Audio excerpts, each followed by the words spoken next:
হরে কৃষ্ণ। আজকের আমরা আলোচনা করব আমলকি একাদশী সম্বন্ধে। 6 চৈত্র 20 মার্চ বুধবার আমলকি একাদশীর উপবাস। তো চলুন এই একাদশীর মাহাত্ম্য দেখে নেওয়া যাক। আমলকি একাদশী। যুধিষ্ঠির বললেন, হে কৃষ্ণ, মহাফলদাতা বিজয়া একাদশীর কথা শুনলাম। এখন ফাল্গুন মাসের শুক্লপক্ষের একাদশী যে নামে বিখ্যাত তা বর্ণনা করুন। শ্রীকৃষ্ণ বললেন, হে মহাভাগ যুধিষ্ঠির, মান্ধাতার প্রশ্নের উত্তরে মহাত্মা বশিষ্ঠ এই একাদশীর মহিমা কীর্তন করেছিলেন। আপনার কাছে এখন আমি সেই কথা বলছি। এই একাদশীর নাম আমলকি।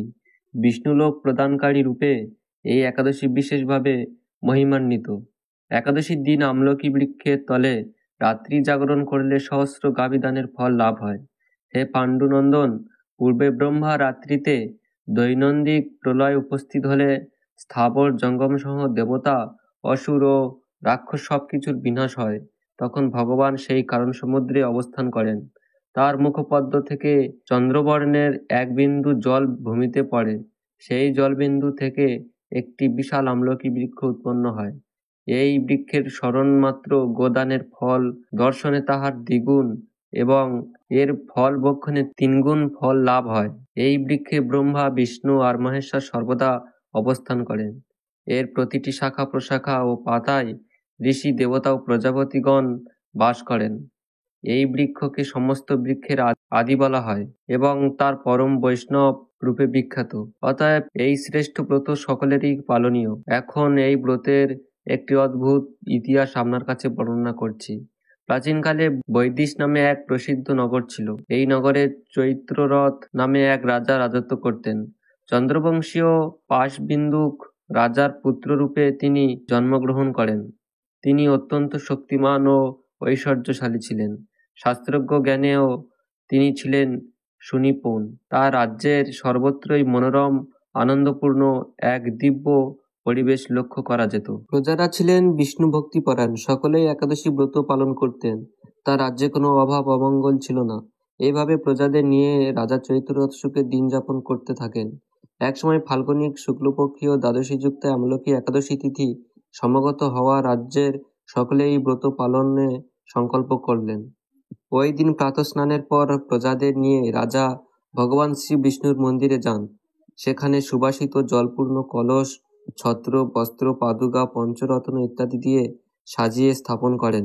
তারপর ধূপ দীপ দিয়ে যত্ন সহকারে মুনি ঋষিদের দ্বারা শ্রী পরশুরাম মূর্তি সমন্বিত আমলকির পূজা করেন। হে পরশুরাম, হে রেণুকার সুবর্ধক, হে ধাত্রী, হে পাপ বিনাশিনী আমলকি, তোমাকে প্রণাম। আমার অর্ঘ্য জল গ্রহণ করো।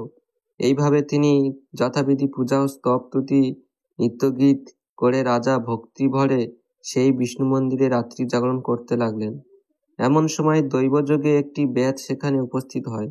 পূজার সামগ্রী সহ বহু ব্যক্তিকে একত্রে রাত্রি জাগরণ করতে দেখে সে কৌতূহলাক্রান্ত হলো। সে ভাবল, এসব কি ব্যাপার। বিষ্ণু মন্দিরে প্রবেশ করে সে বসে পড়ল।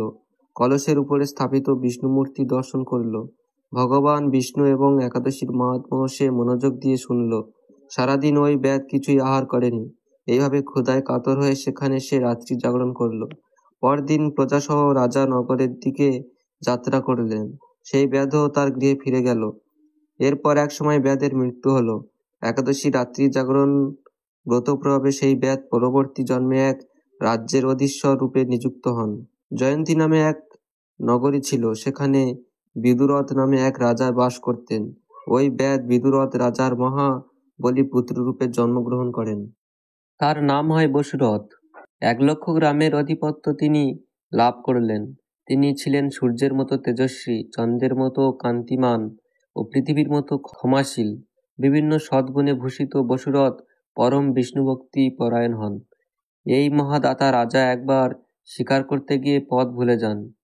গভীর জঙ্গলের মধ্যে ক্ষুধায় পীড়িত হয়ে তিনি ক্লান্তিবশত শুয়ে পড়েন। এমন সময় কতকগুলি পর্বত নিবাসী ম্লেচ্ছ রাজার কাছে এসে নানাভাবে উৎপীড়ন করতে থাকে। রাজাকে তাদের শত্রু মনে করে তারা তাকে হত্যা করতে চেষ্টা করে। পূর্বে এই রাজা আমাদের পিতামাতা, পুত্র পৌত্র সবাইকে মেরে ফেলেছে, আমাদের গৃহ ছাড়া করেছে। এই রকম বলতে বলতে ম্লেচ্ছরা রাজাকে হত্যা করতে উদ্যত হয়। তারা বিভিন্ন অস্ত্রশস্ত্রে তাকে আঘাত করতে থাকে, কিন্তু আশ্চর্যের বিষয় তাদের সকল প্রচেষ্টা ব্যর্থ হয়। রাজার কোনো ক্ষতিই তারা সাধন করতে পারেনি। তখন রাজার শরীর থেকে নানা অলঙ্কারে বিভূষিতা এক পরমা সুন্দরী স্ত্রী মূর্তি আবির্ভূতা হন। মহাশক্তিধারিণী ওই নারী অল্প সময়ের মধ্যেই সকল পাপী মেলেচ্ছকে নিধন করল। রাজার নিদ্রাভঙ্গ হলো। এই ভয়ানক হত্যাকাণ্ড দেখে রাজা অত্যন্ত বিস্মিত হলেন। তিনি বলতে লাগলেন, আহা, আমার শত্রুদের হত্যা করে কে আমার প্রাণ রক্ষা করল? এমন কৃপালু কে আছে? আমি তার প্রতি আমার কৃতজ্ঞতা প্রকাশ করছি। এমন সময়ে দৈববাণী হলো, ভগবান কেশব ব্যতীত শরণাগতকে রক্ষা করবার জন্য আর কে আছে? তিনি শরণাগত পালক। দৈববাণী শুনে তিনি ভক্তিযুক্ত চিত্তে গৃহে ফিরে এলেন। তারপর প্রজাসহ মহাসুখে ইন্দ্রের মতো নিষ্কণ্টক রাজ্য ভোগ করতে লাগলেন। বশিষ্ঠ বললেন, হে রাজন, যে মানুষ এই পরম উত্তম আমলকি একাদশী ব্রত পালন করেন তিনি নিঃসন্দেহে বিষ্ণুলোক প্রাপ্ত হন। হরে কৃষ্ণ। আমরা এখন একাদশীর পালনের সময়সূচি সম্বন্ধে আলোচনা করব। 7 চৈত্র 21 মার্চ বৃহস্পতিবার। একাদশীর পালন সকাল 9টা থেকে সকাল 9টা 42-এর মধ্যে। হরে কৃষ্ণ।